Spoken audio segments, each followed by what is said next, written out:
آپ کو معلوم ہے جارجیا میں جو ہوا، کرغزستان میں جو ہوا، لیٹن امریکہ میں جو ہوا، یہ یک طرفہ مسلح بغاوت نہیں، پرامن منظم ایک مضبوط جماعت کی زیر قیادت مطالبہ، یہ چیزیں ختم کرو، اور اس کے نتیجے میں ایک عوامی تحریک کے ذریعے سے تبدیلی لانا، یہ گویا کہ وہ ہارڈ ریولوشن کا ہوگا، اور اس کے لیے تنظیم اسلامی بھی ہے، اس کے لیے تحریک خلافت بھی ہے۔ میں آپ کو دعوت دیتا ہوں، آپ اس کا مطالعہ کریں، دیکھیں، سوچیں، کمپیریٹو سٹڈی کریں، اور جماعتوں کو بھی دیکھیں۔ جس جماعت پر دل ٹھک جائے کہ یہ اسلام کے لیے صحیح کام کر رہی ہے، اس میں شامل ہو جائیں، خالی نہ رہیں، کوئی شخص خالی نہ رہے اس جد و جہد سے، وہ اس میں شامل ہو جائے۔ تو ہمارا مطالعہ جو ہے، ہماری کیا ہے، تحریک خلافت ہے۔ بعض لوگ جو ہیں اس میں ذرا پیچیدگی کے اندر الجھ جاتے ہیں کہ یہ تحریک خلافت ہے، یہ تنظیم اسلامی ہے۔ تو مثال کیا ہے؟ تحریک پاکستان تھی، لیکن جو جماعت اس کی علمبردار تھی اس کا نام مسلم لیگ تھا۔ ہماری تحریک خلافت کی تحریک ہے، جس کی خوشخبری دی ہوئی ہے حضور نے صلی اللہ علیہ وسلم کہ قیامت سے پہلے پوری دنیا میں نظام خلافت علی منہاج النبوت قائم ہوگا، ہو کر رہے گا، اس میں کوئی شک اور شبہ مجھے نہیں ہے، اور نہ ہونا چاہیے کسی کو بھی جس کا بھی ایمان ہے محمد الرسول اللہ صلی اللہ علیہ وسلم پر، صحیح اور پختہ حدیث کے اندر موجود ہے۔ لہذا اس کے لیے جد و جہد ظاہر بات ہے کسی ایک ملک سے شروع ہوگا، یہ ایک علیحدہ موضوع تھا، اس کے لیے میں نے آج جو ہے ادھر میں نہیں جا سکا ہوں۔ اس کے لیے مشیت خداوندی بہت عرصے سے اس خطے کے لیے کچھ طے کر چکی تھی۔ آپ کو معلوم ہے تحریک خلافت چلی تو یہاں ہندوستان میں اور کہیں بھی نہیں چلی، آزادی کی تحریکیں چلی تو دوسرے ملکوں میں اپنے لوکل نیشنلزم کی بنیاد پر چلی، یہاں اسلام کے نام پر چلی۔ پاکستان معجزے کے طور پر قائم ہوا، پھر 27ویں شب رمضان مبارک میں نازل ہوا۔ یہ وہ آیات ہیں، یہ وہ کرامات ہیں جو پاکستان کے ساتھ وابستہ ہیں۔ اس سے پہلے یہ کہ مجددین کا سلسلہ جو 1000 برس تک عالم عرب میں رہا تھا وہ ہندوستان میں منتقل ہوا۔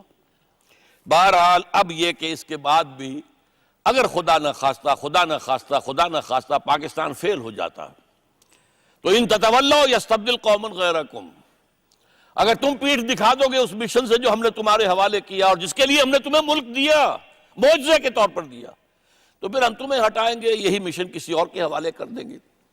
اللہ تعالیٰ اس وقت سے ہمیں بچائے اور ہمیں توفیق دے، ہم اسلام کے سپاہی بنیں اور اسلام کو نافذ کرنے کے لیے اپنا تن من دھن لگانے کے لیے تیار ہو جائیں، ورنہ ہمارا حشر وہ ہوگا جو سورہ اعراف میں ایک شخص کا ذکر کیا گیا ہے، وَاتْلُ عَلَيْهِمْ نَبَأَ الَّذِي آتَيْنَاهُ آيَاتِنَا۔ ایک بلعام بن بعمورہ ہوتا تھا، بہت بڑا درویش، بڑا صاحب کرامت بزرگ، ہم نے اسے اپنی آیات عطا کی تھی، آیاتنا، فانسلخ منہا، اس میں سے نکل بھاگا، فأتبعہ الشیطان، تو شیطان اس کے پیچھے لگ گیا، فکان من الغاوین، پھر وہ انتہائی گمراہ ہو کر رہا۔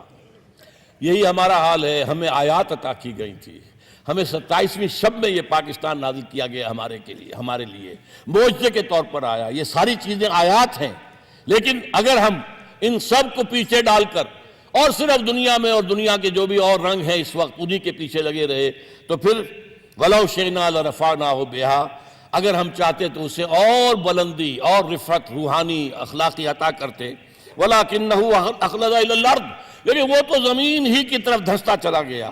اس کے بعد آگے تھوڑے فرمایا ہے ذَلِكَ مَثَلُ الْقَوْمِ الَّذِينَ كَذَّبُوا بِآيَاتِ اللَّهِ، یہی مثال اس قوم کی بھی ہے جو اللہ کی آیات کو جھٹلا دیں۔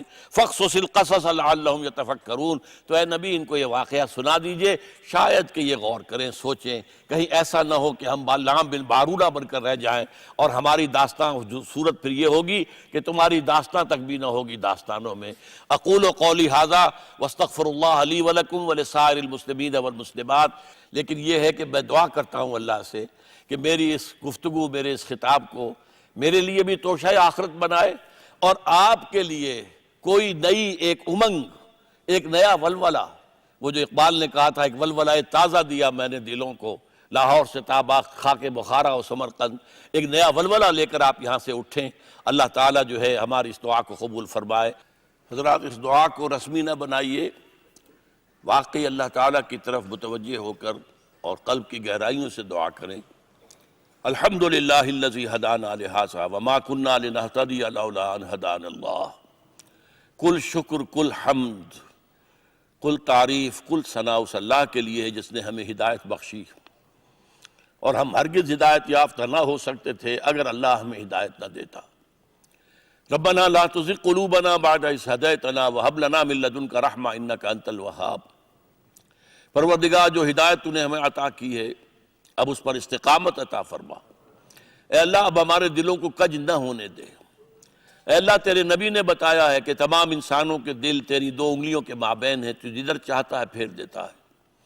ہمارے دلوں کو ایمان کی طرف، تقوی کی طرف، احسان کی طرف، جہاد فی سبیل اللہ کی طرف، اقامت دین کی جد و جہد کے لیے اور نظامت خلافت علی منہاج النبوت کے قیام کی جد و جہد کے لیے کھول دے۔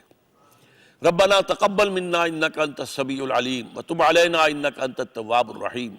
اے اللہ ہماری اس دعا کو شرف قبول عطا فرما، تو سب کچھ سننے والا، سب کچھ جاننے والا ہے۔ اللہم اغفر لنا ولآبائنا ولأمہاتنا ولجمیع المؤمنین والمؤمنات والمسلمین والمسلمات الاحیاء منہم والاموات انک سمیع مجیب الدعوات۔ اللہم وفقنا لما تحب وترضى، اللہم وفقنا نجاہد فی سبیلک باموالنا وانفسنا، اللہم وفقنا ان نقیم نظام الخلافت علی منہاج النبوت فی پاکستان اولا وفی کل العالم آخرا، وصلی اللہ تعالی علی خیر خلقہ محمد وبارک وسلم تسلیما کثیرا کثیرا۔